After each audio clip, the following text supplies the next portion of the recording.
Voilà le conte de ce soir qui s'intitule, nous avons le titre ici, Sanmai no Ofuda.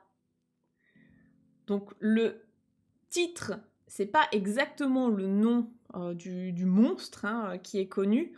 Enfin, je sais pas si vous le connaissez, je sais pas si tout le monde le connaît. Le monstre en question, ça va être Onibaba. Donc on va en reparler quand le personnage va apparaître dans l'histoire.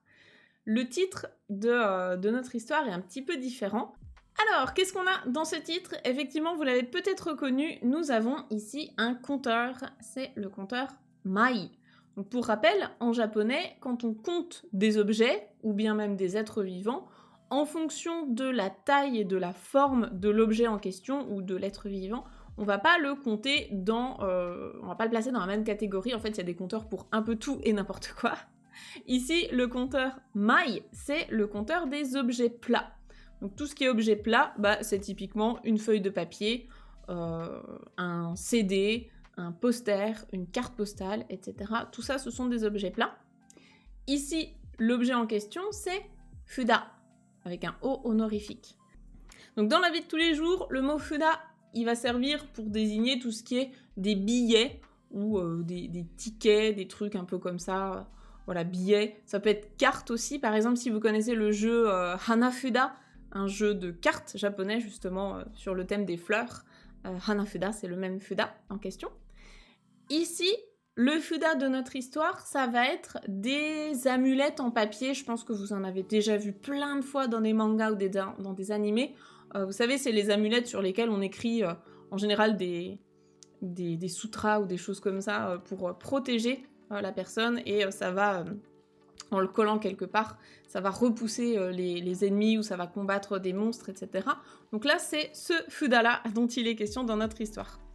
Moi, je vais le traduire par amulette. Je pense que c'est pas mal. Donc, le titre de l'histoire, on peut le traduire par les 3 amulettes. J'ai la sensation que talisman...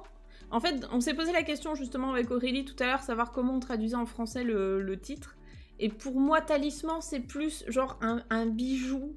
Enfin, je pense qu'un talisman, c'est plus genre un espèce de bijou qui te protège. Alors que amulette, ça peut être du papier. Ça peut être autre chose, mais ça peut aussi être du papier. Donc, moi, je dirais amulette. Voilà, en tout cas, moi, je vais le traduire comme ça. Et dans tous les cas, c'est l'histoire du monstre Onibaba qu'on va découvrir. Alors, on est parti, comme d'habitude, chacun fait en fonction de son niveau. Si vous êtes au kana, c'est très bien. Si vous êtes plus avancé, c'est très bien. Chacun prend ce qu'il veut. On est parti, vous pouvez essayer de lire à voix haute avec moi. Je vais lire la première phrase assez lentement pour que tout le monde puisse pratiquer.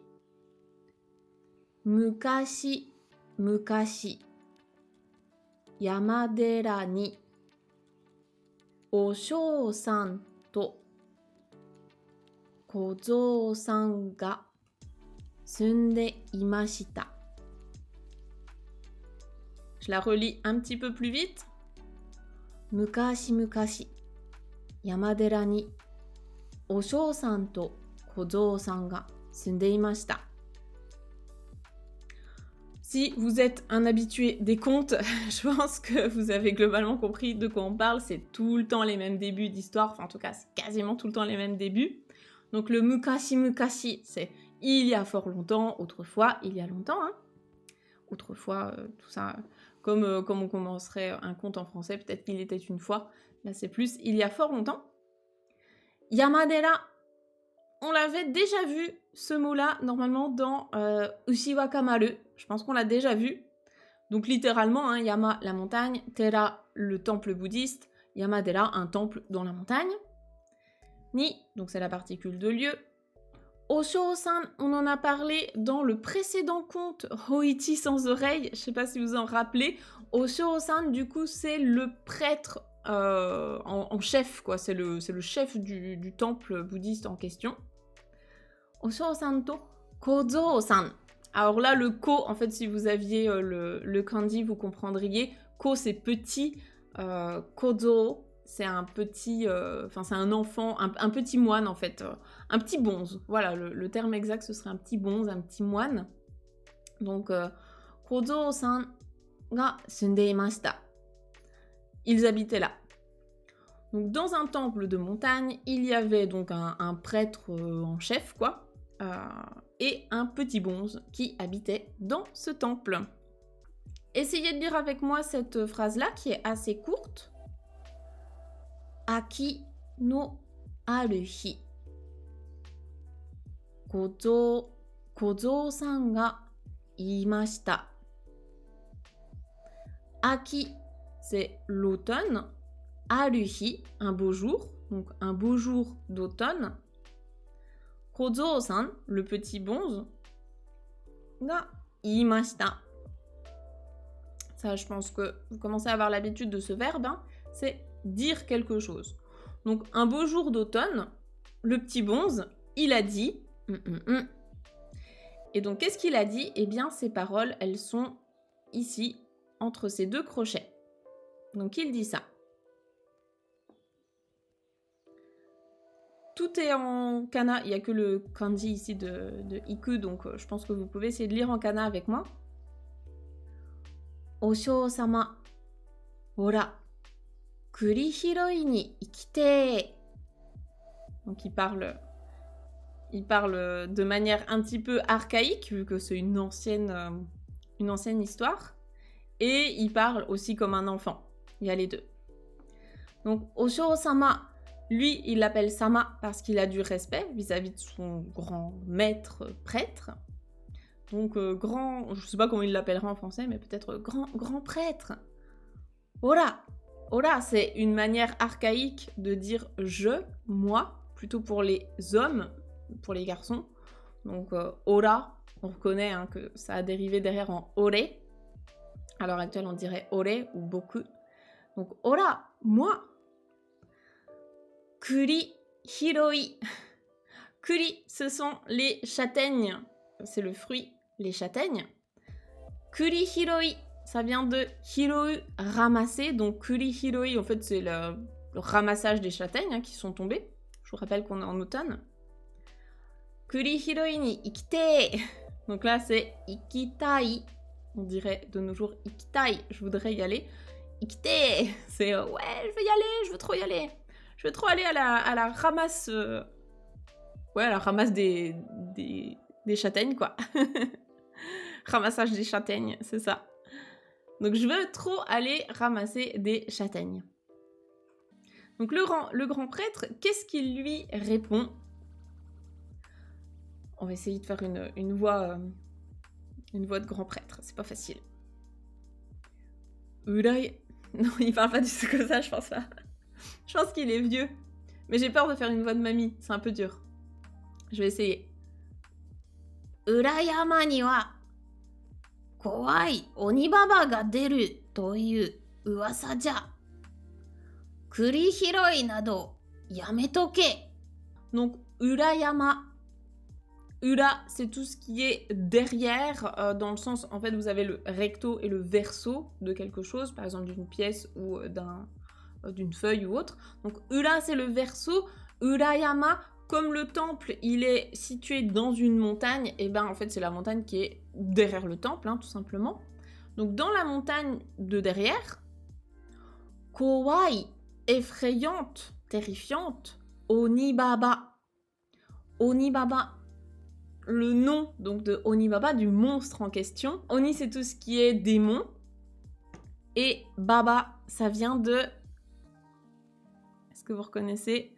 Ouais, Baba, c'est la vieille, c'est ça. En fait, ça vient de Oba-san, une grand-mère.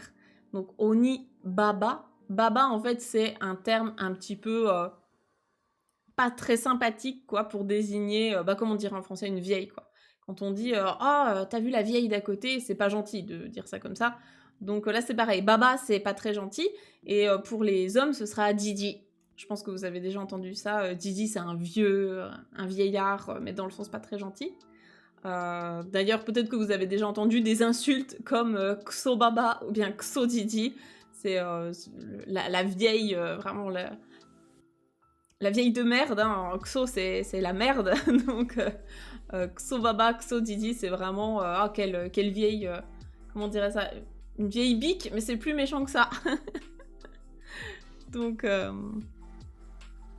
En tout cas, Onibaba, ici, c'est vraiment une vieille démon, quoi. C'est la vieille sorcière, un peu, quoi. Je pense qu'en français, on dirait un peu une vieille sorcière, mais là, dans l'histoire, elle est vraiment plus démoniaque. Donc, Kawaii Onibaba, donc l'effrayante, la terrifiante Onibaba ga deru. Donc, elle peut sortir de là, hein, en fait, elle est dans cette montagne qui est derrière le temple, et du coup, en fait, elle peut sortir. Toyu uwasa ja. Uwasa, c'est une rumeur, et ja, ici, c'est da, des, forme un petit peu plus ancienne. Enfin, surtout, en fait, c'est une manière de parler plutôt qu'ont les personnes un petit peu plus âgées, qui vont facilement dire ja au lieu de da.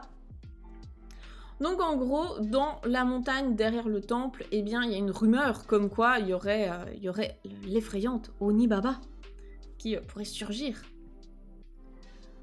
Kurihiroi nado. Donc des trucs comme la cueillette, enfin le ramassage des châtaignes. Nado, c'est etc. Hein, c'est une liste qui n'est pas exhaustive. Il pourrait y avoir d'autres choses. Donc tout ce qui est ramassage des châtaignes, yametoke, yameru, s'arrêter, ne pas le faire, quoi. S'arrêter de faire ça. Et la forme en toke, c'est yamete oku. Donc c'est faire ça, s'arrêter de faire ça, en fait. Tu devrais t'arrêter de faire ça. Tu ne devrais pas faire ça. Et ici, c'est de l'impératif. C'est vraiment... Il faut que tu abandonnes l'idée d'aller ramasser les châtaignes. Sauf que, si l'histoire s'arrêtait là, en fait, il n'y aurait pas d'histoire. Forcément, vous vous doutez que le petit bonze, il va vouloir y aller. Donc, il continue et il nous dit « Sonnamon, iru wake ga ne. Ikite !» Je pense que vous avez compris un petit peu l'intention du gamin. Donc déjà, Sonnamon. Sonnamon. En fait, il s'en fiche. Il s'en fiche vraiment de qui est Onibaba. Sonnamon, c'est la version compressée de Sonoyo namono. Sonoyo namono. En fait, c'est vraiment une expression pour dire oui. Enfin, en français, c'est bien, quoi. C'est la vie, c'est comme ça. En gros, il s'en fiche. S'il lui dit ça, c'est que oui, ok, et alors, quoi. C'est comme ça, elle est là, qu'est-ce que j'en ai à faire? Iru wake ga ne. Iru wake ga ne. Là, c'est la forme en wake ga nai. Donc le ne, ici, c'est nai.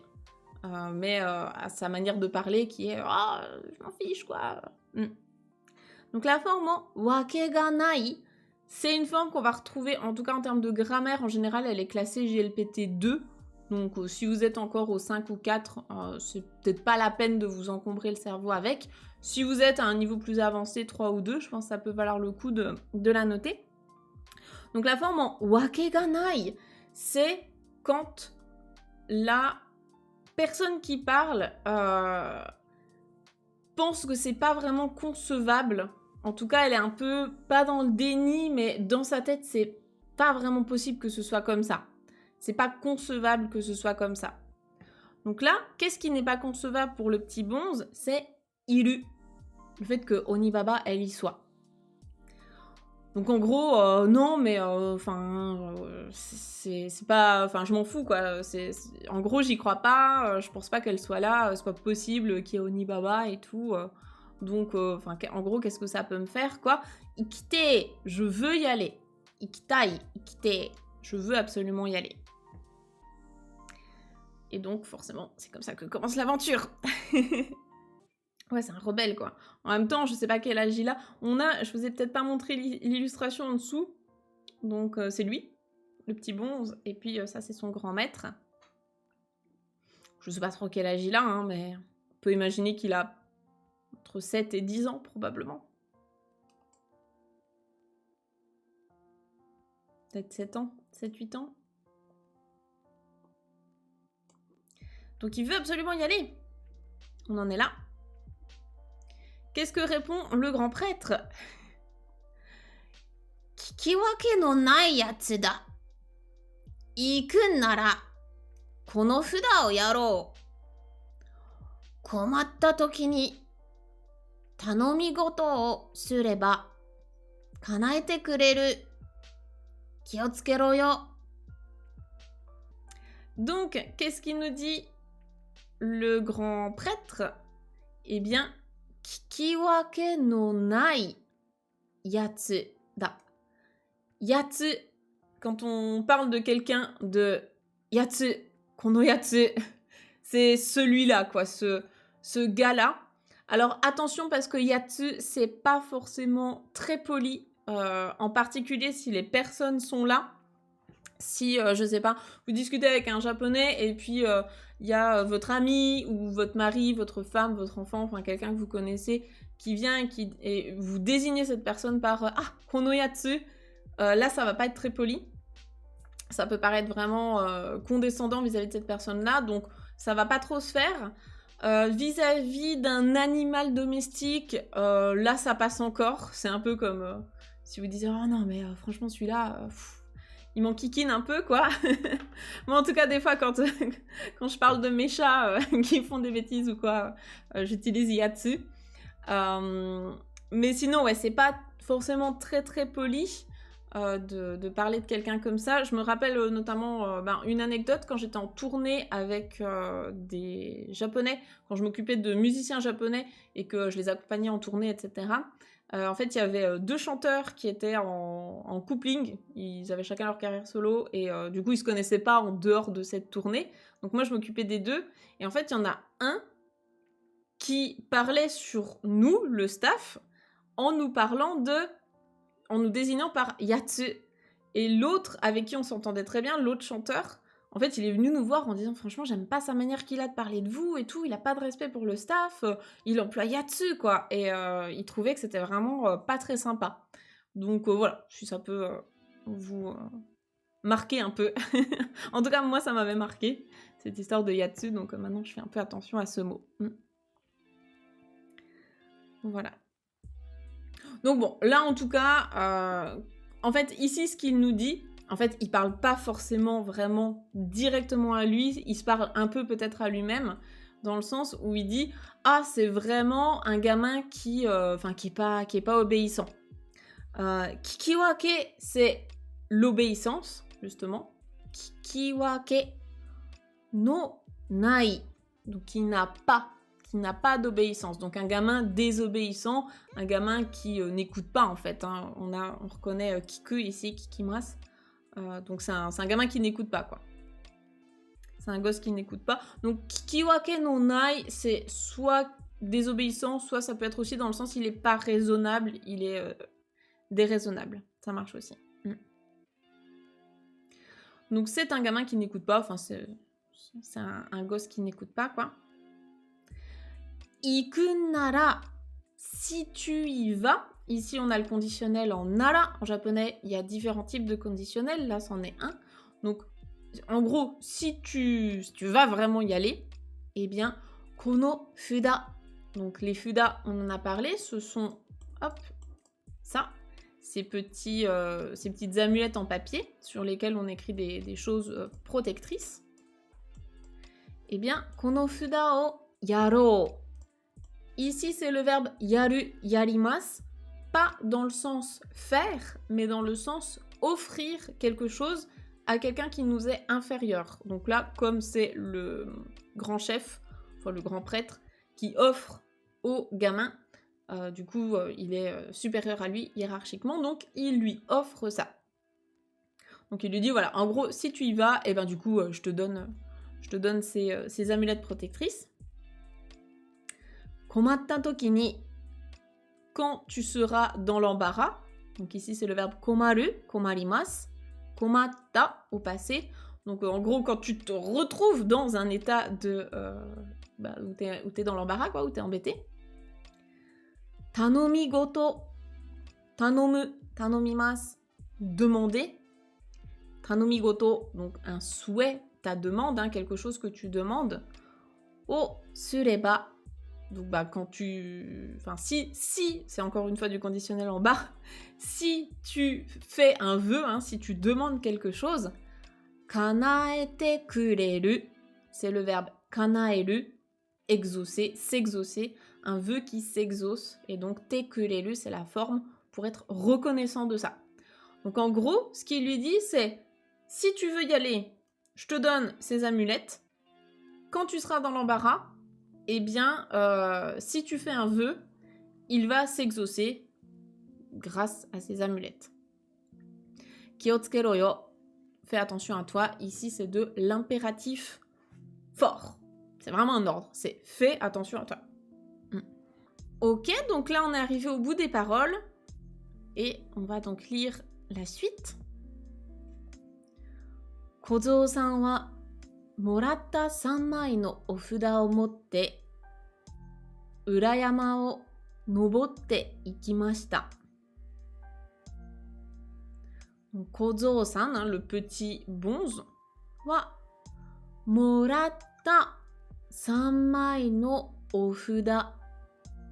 Donc les 3 amulettes, le compteur Mai, les 3 amulettes qu'il a reçues. Ici, moratta vient qualifier ce nom-là. Donc le nom, en fait, c'est ofuda.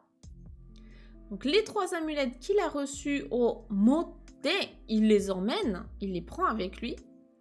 Et en les prenant avec lui, qu'est-ce qu'il a fait ensuite? Urayama o nobotte ikimashita. Il est parti escalader la montagne derrière le temple. Donc là, faites juste bien attention à la particule. Donc ici, c'est yama o noboru. Le kanji, ce serait le kanji de ue.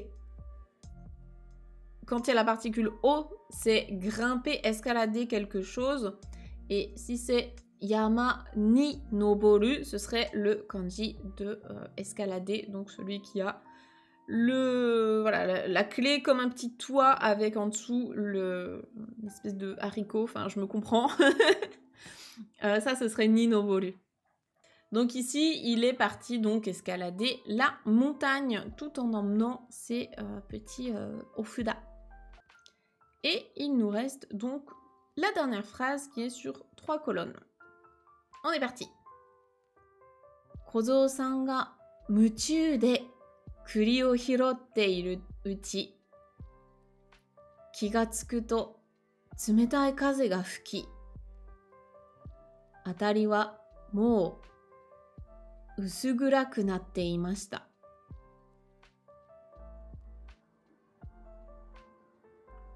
Ah là là! Ah là là, le petit bonze! Ah là là! On le sentait venir celui-là. Alors, on va reprendre tranquillement. Donc, Kozo-san ga muchu. Donc, muchu c'est être à fond dans quelque chose. Donc, en fait, il était perdu dans ses pensées. Il était à fond dans son ramassage de châtaignes. Donc, voilà. En fait, ici, c'est la forme en uti.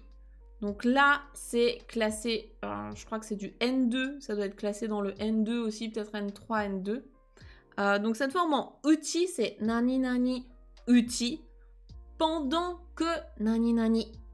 Et la petite subtilité, c'est que, je me suis noté, c'est que uchi, donc par rapport à d'autres choses comme nanana toki par exemple, c'est en fait que tu vas avoir un avantage pendant ce laps de temps-là. Donc pendant un laps de temps donné, tu vas pouvoir utiliser pleinement ce truc-là. Et après ça va partir. Donc par exemple, je vous ai mis 2 exemples dans lesquels on le croise beaucoup. On a atatakai uchi ni, pendant que c'est encore chaud. Donc par exemple, atatakai uchi ni tabete kudasai, manger pendant que c'est encore chaud. Et puis, wakai uchi ni, pendant que je suis encore jeune. Donc, wakai uchi ni takusan benkyou shite kudasai. Étudier beaucoup pendant que vous êtes jeune, par exemple, ou bien voyager beaucoup pendant que vous êtes jeune, etc. C'est quelque chose, pendant que c'est chaud, pendant qu'on est jeune, on peut faire plein de trucs, on peut en profiter, et au bout d'un moment, ça aura une fin. Donc là, c'est pareil, en fait, pendant qu'il était en train de ramasser ses petites châtaignes, donc il était perdu, en fait, dans ses pensées, il était à fond dedans, quoi, il était trop content de ramasser ses châtaignes. Et pendant ce temps-là, eh bien, qu'est-ce qui s'est passé? Kigatsukuto, au moment où il s'en est rendu compte, Kigatsuku, c'est réaliser hein, quelque chose, ça, eh bien, tsumetai kaze, un vent froid, ga fuki. Donc il y avait un vent froid qui s'est mis à souffler, donc kaze ga fuku, le vent qui souffle. Atari wa, autour de lui, les environs autour de lui, wa, mo, usuguraku. Usugurai, c'est devenir sombre en fait, vraiment mal éclairé quoi, sombre. Ça vient de kurai, sombre. Et donc ici c'est la forme en nateimashita, donc narimas, devenir sombre. Et bien tout autour de lui c'est devenu sombre et le vent froid s'est levé, commencé à souffler. Donc voilà où il en est notre petit bonze. Ah là là là là. L'histoire commence. C'est ça aussi de pas écouter le grand prêtre. Hein. Ok, bah écoutez, si tout va bien, on va passer à la page 2. Vous êtes prêts? Elle va arriver, hein. Je vous préviens. On y va pas. Déjà, là, je vous montre l'illustration. Oh là là. Ok, bon, ça vous a un petit peu spoil l'histoire, mais vous vous en doutiez quand même, avec Onibaba, on pouvait pas aller sur autre chose hein, que ça. Donc là, c'est elle, la petite vieille là, qui va parler.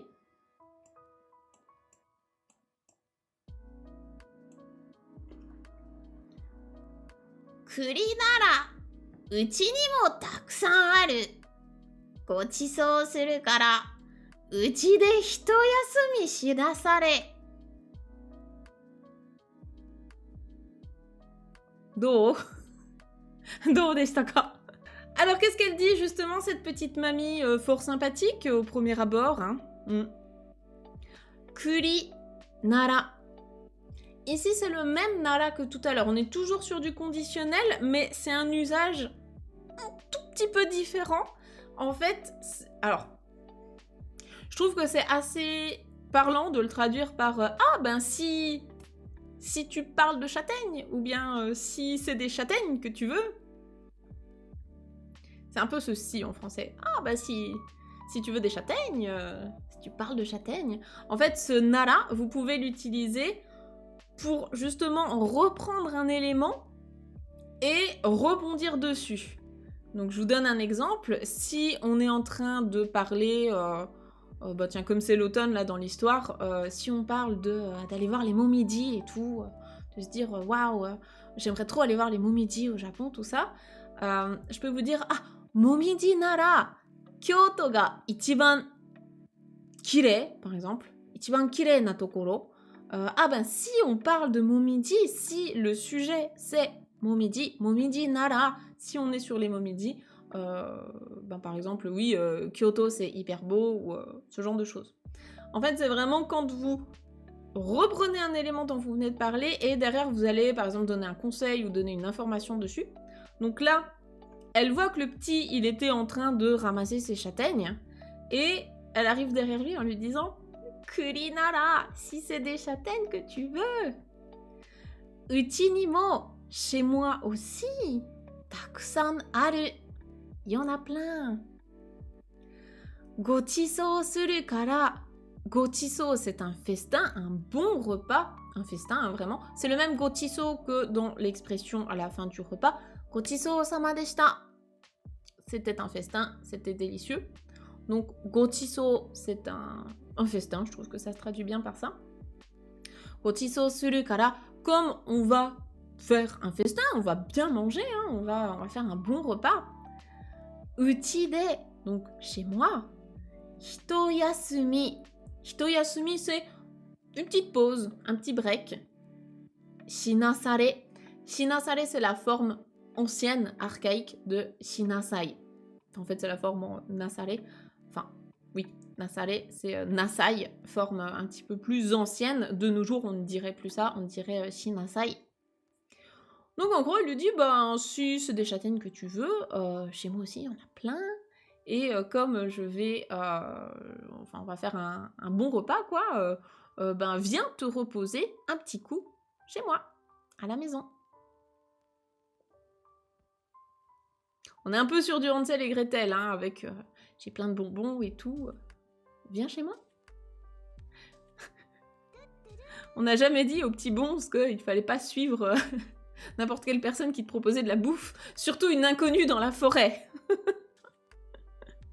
C'est ça, c'est la base de l'éducation d'un enfant, c'est si un adulte que tu ne connais pas te propose de venir chez toi pour t'offrir de la bouffe, tu ne le suis pas, tu cours, tu pars en criant. Donc, on nous raconte que koe o kakerare Kozo-san ga furimuku to yasashisou na o-ba-a-san ga tatte imashita. Yasashisou. Ah là là. Évidemment que si tous les... Bon, on va peut-être pas lancer ce genre de mots ici sur Twitch, mais si toutes les personnes pas très sympathiques qui font du mal aux enfants avaient marqué sur leur front que c'était des méchants, peut-être que ça irait mieux. Donc, là, ce qu'on nous dit, c'est koe o kakerare. Donc, derrière, on qualifie, c'est Kozo-san, hein, le sujet. Donc, le petit bonze qui s'est fait interpeller, koe o kakerare, c'est du passif pour se faire adresser la parole. Koe, c'est la voix. Donc oui, le petit bonze qui s'est fait interpeller, à qui on a adressé la parole. C'est un peu bizarre comme traduction en français, mais ici c'est du passif. Donc koe o kakerareru, se faire adresser la parole. Eh bien, le petit bonze ga furimuku to, donc il s'est retourné, bah du coup vers elle, quoi, parce que je pense qu'il était en train de ramasser ses châtaignes, et puis d'un coup il s'est dit, mince, il fait nuit, et hop, on lui parle derrière, il se retourne. Donc en se retournant, yasashisou na o-ba-a-san, donc une vieille dame, une grand-mère, qui a l'air sympathique, qui a l'air gentille. Yasashi, c'est doux, gentil, aimable, sympathique, etc. Donc là, la forme en so, c'est l'apparence, qui a l'air sympathique. Ah, tateimashita, elle se tenait debout, ici. O-ba-a-san no ie de onaka ippai yude takuri o gochisou ni natta Kozo-san wa irori bata de gokuri gokuri. Ok, ici on va faire de la révision de vocabulaire, soit des mots qu'on a vus sur la première page, soit des mots qu'on a vus dans d'autres contes. Alors là, on va aller chercher assez loin. On va faire des révisions pour ceux qui sont là depuis le début, pour les vétérans. Donc, déjà, o-ba-a-san no ie de, ie, dans la maison, hein, dans la maison de la grand-mère. Onaka ippai. Onaka, c'est le ventre. Ippai, c'est plein, rempli. Onaka ippai. C'est vraiment avoir le ventre rempli, quoi. Il est full, il a bien mangé. Onaka ippai. Yudeta kuri. Ah, yudeta, pardon.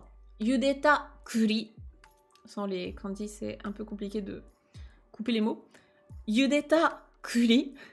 Donc, kuri, vous vous rappelez? Donc, kuri, c'est la châtaigne. Yudeta, est-ce que vous avez reconnu ce verbe? C'est le verbe yuderu. Donc, c'est bouillir. Enfin, faire bouillir, hein, cuire dans l'eau, en fait. Hein. Donc, yudeta kuri, des châtaignes cuites dans l'eau. Donc, yudeta kuri o gochisou ni natta Kozo-san, donc le petit bonze qui a fait un festin avec des châtaignes cuites à l'eau, et du coup il a le ventre bien plein. Eh bien, ce petit bonze-là, donc là on donne une information dessus. Irori, est-ce que vous vous rappelez du irori? Qu'est-ce que c'est? On en a parlé, je pense, dans l'année dernière, probablement, le conte sur Tsuru no Ongaishi, la dette de gratitude de la grue. Vous le partagez. C'est ça. En français, c'est l'âtre. C'est ça. J'ai pas une photo plus grande, peut-être ça. C'est l'âtre d'une maison. C'est là où on faisait chauffer quand avant il n'y avait pas de radiateur ou quoi que ce soit. Donc c'est ça.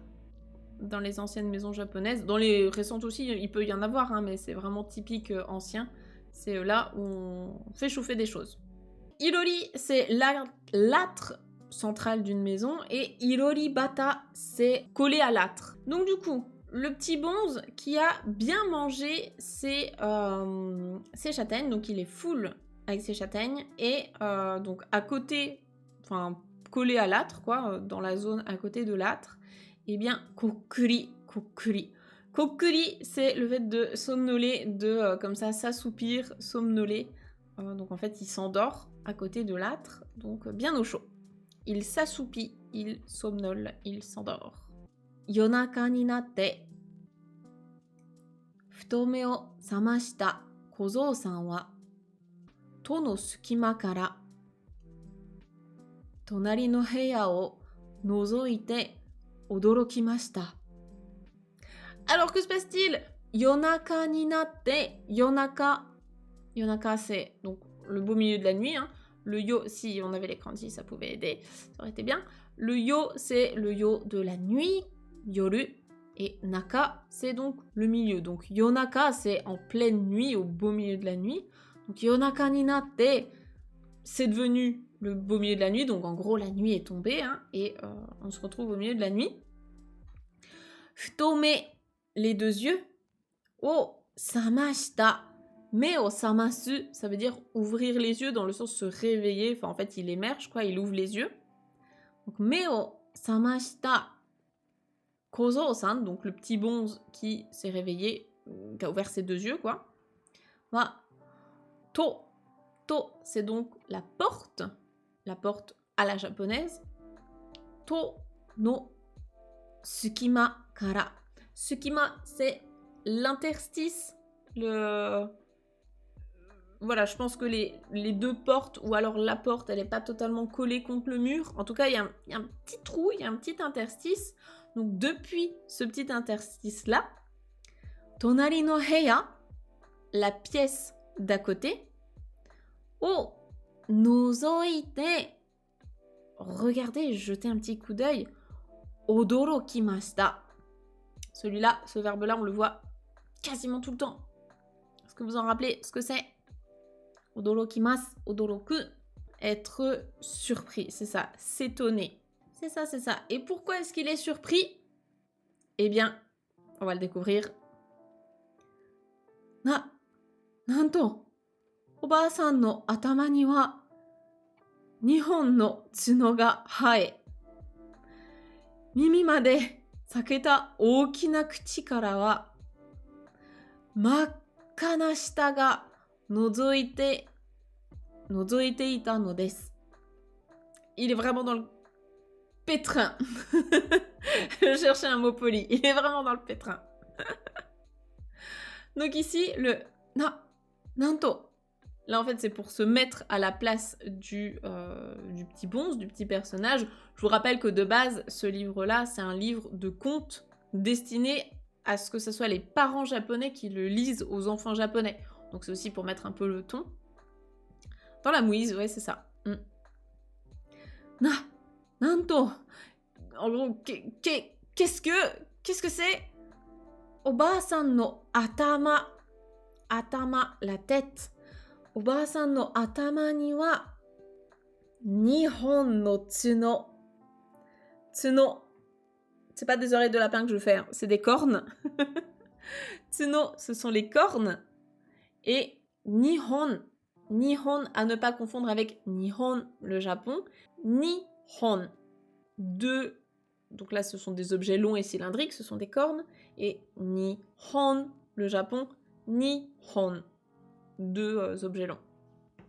Donc Nihon no tsuno, deux cornes, ga hae, elles ont poussé, c'est haeru, pousser, comme des dents qui poussent ou de l'herbe qui pousse, bah là du coup ce sont des cornes qui ont poussé sur la tête de la mamie. Et mimi made, on va réviser les parties du corps. Mimi ce sont les oreilles. Mimi made saketa okina kuchi. Kuchi c'est la bouche. Okina kuchi, une grande bouche. Donc mimi made saketa, c'est une grande bouche qui se fend comme ça jusqu'aux oreilles. J'ai envie de lire cette histoire à des enfants.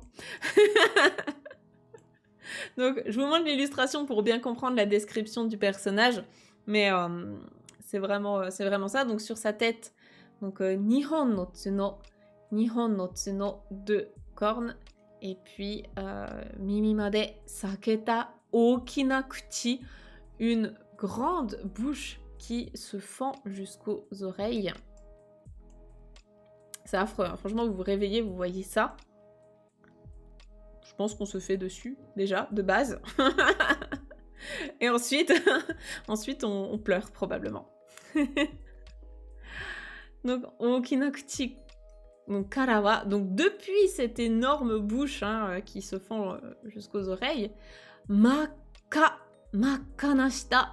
Ça, on avait déjà vu le mot maka quand on avait fait Yamata no Orochi, donc le conte sur le dragon. Maka, c'est totalement rouge. Shita, c'est la langue, donc une langue totalement rouge. Ga nozoite ita no desu. Ici, alors justement, je trouvais ça intéressant de comparer les deux nozoku. Je vais juste retrouver où était l'autre. C'est quand il regardait dans l'interstice. Et tonari no heya o nozoite.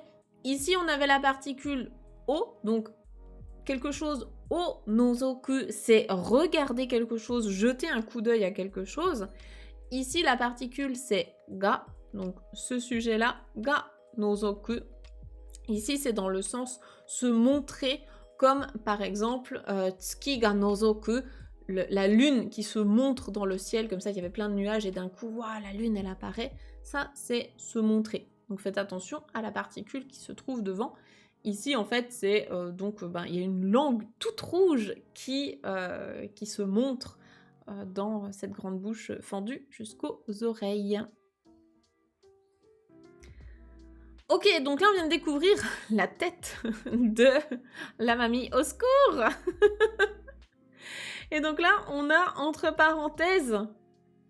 Alors, c'est peut-être pour faire comme des pensées ou bien comme des murmures. C'est pas des vraies paroles à voix haute, en tout cas.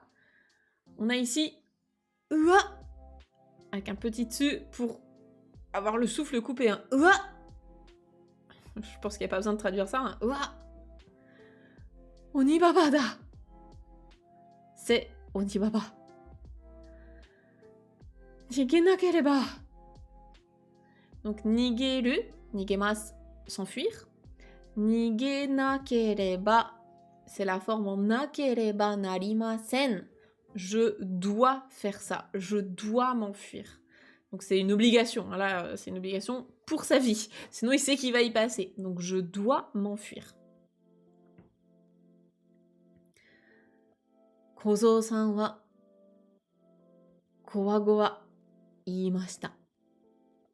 Donc le petit bonze, c'est ce qu'il a dit, et donc kowa, c'est vraiment craintivement, il flippe quoi, il a vraiment très très peur, donc il a dit ça craintivement, et du coup, s'il l'a dit, c'est probablement qu'il s'est parlé à lui-même en murmurant, en chuchotant ça, d'où le fait que ce soit des parenthèses et non pas des petits crochets habituels.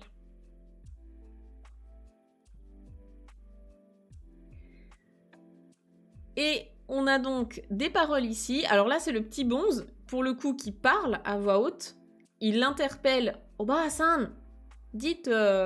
Alors, c'est pas dans le sens, il l'appelle pas comme si c'était sa grand-mère, c'est juste qu'elle a l'âge d'être sa grand-mère, c'est une vieillarde. Donc, c'est pas du tout choquant au Japon d'appeler les gens dont on connaît pas le nom par leur, on va dire, catégorie d'âge. Par exemple, si y a une serveuse dans un restaurant, on peut l'appeler One-san. Si elle est assez jeune, on peut l'appeler One-san. D'ailleurs, moi, ça me faisait beaucoup rire parce qu'en particulier à Osaka, j'ai une amie qui est originaire d'Osaka. Et là-bas, en fait, c'est vraiment... c'est pas du tout la même mentalité que dans d'autres villes, en particulier en comparaison à Tokyo. Et vraiment, à Osaka, c'est pas que tout le monde est ton pote, mais presque. En tout cas, c'est beaucoup plus chaleureux comme ville. La relation entre les gens est différente. Et moi, ça me faisait trop rire parce que qu'importe où elle va, même dans la rue et tout, elle interpelle tout le monde en mode « Né, on-est-san, on-est-san, on-est-san ». Elle interpelle tout le monde en mode « Hé, grande sœur, grand frère ». Ça me fait trop rire, quoi. Donc là, c'est pas sa grand-mère, mais c'est une vieille dame, donc il l'interpelle en mode « Oba-san ». Dites madame, en français on aurait dit madame, je pense. Madame, Oba-san, kuri o tabesugite, hara ga ite. Kuri o tabesugite, c'est la forme en sugiru, ça c'est du niveau GLPT 4, donc si vous visez ce niveau-là, c'est une forme à maîtriser. Tabesugiru, c'est trop manger, c'est vraiment j'ai trop fait quelque chose, donc nani nani sugiru, c'est trop nani nani. Donc j'ai trop mangé de châtaigne. Hara, le ventre. C'est une autre manière de dire onaka. Onaka et hara, c'est deux mots pour dire le ventre. Hara ga ite. Donc hara ga itai. En un peu plus poli, on dirait onaka ga itai desu. J'ai mal au ventre. Hara ga ite. J'ai mal au ventre. J'ai trop mangé, j'ai mal au ventre. Benjo ni ikashite kudasei. Ok. Benjo ni ikashite kudasei. Benjo, c'est un autre mot pour dire les toilettes. Il y a plein de mots en japonais pour dire les toilettes. Donc là, c'en est un. Benjo ni ikashite kudasei. Donc kudasei, vous avez reconnu kudasai. C'est un ordre, mais poli, hein, c'est s'il vous plaît, nani nani. Et donc, qu'est-ce qu'il demande, s'il vous plaît? Benjo ni ikashite, en fait, c'est laissez-moi aller aux toilettes. Ici, il demande la permission. Voilà, et on va du coup terminer avec la réponse de Onibaba. Qu'est-ce qu'elle va répondre, Onibaba? Il faut que je trouve sa voix. Parce que du coup, entre-temps, elle s'est transformée, alors il faut que je la fasse un peu plus démoniaque. Tema no kakaru gozo da. Je sais pas si elle est assez démoniaque. Après, je vais me casser la voix si je fais trop fort, mais... Tema no kakaru gozo da. Ok, on va s'arrêter là-dessus, parce qu'après, je vais vraiment me faire mal à la gorge. C'est bien, ah, merci beaucoup. Arigatou gozaimasu. Donc, qu'est-ce qu'elle nous dit? Eh bien, tema no kakaru, déjà, les kanji vont nous aider un petit peu à comprendre. Ici, on a le kanji de l'intervalle, intervalle de temps. Et donc, tema ga kakaru, c'est quelque chose qui prend du temps ou qui demande de la peine. Donc là, ici, kozo, c'est le petit bonze. Hein. En fait, elle dit, ah, c'est un petit bonze qui va prendre du temps, quoi. Parce que oui, a priori, elle l'a engraissé pour ensuite le manger. Et donc là, elle se dit, bon, ben, celui-là, il va me prendre du temps. Donc, voilà. Alors, tema no kakaru ou bien tema ga kakaru, c'est la même chose. Hein. Le no peut souvent venir remplacer le ga ici. Donc, tema no kakaru kozo da, c'est un petit bonze qui demande du temps ou bien qui demande de la peine, qui demande des efforts, quoi. Et donc, je vous remets l'illustration de la petite mamie qui lui dit « Ah, Kurinara, viens chez moi !» Et là, oh là là là là. Mais c'est vrai qu'en plus, sur l'illustration, elle a un couteau. Ils en ont pas parlé, mais elle a un couteau, donc... si elle a un couteau, c'est peut-être pas bon signe. Oh là là, quelle horreur de voir ça chez toi. Enfin, de voir ça dans la pièce d'à côté, quoi. Hi, otsukare-sama, bravo à vous en tout cas, j'espère que vous avez appris plein de choses. Bonne soirée à vous, profitez bien, et puis à très vite.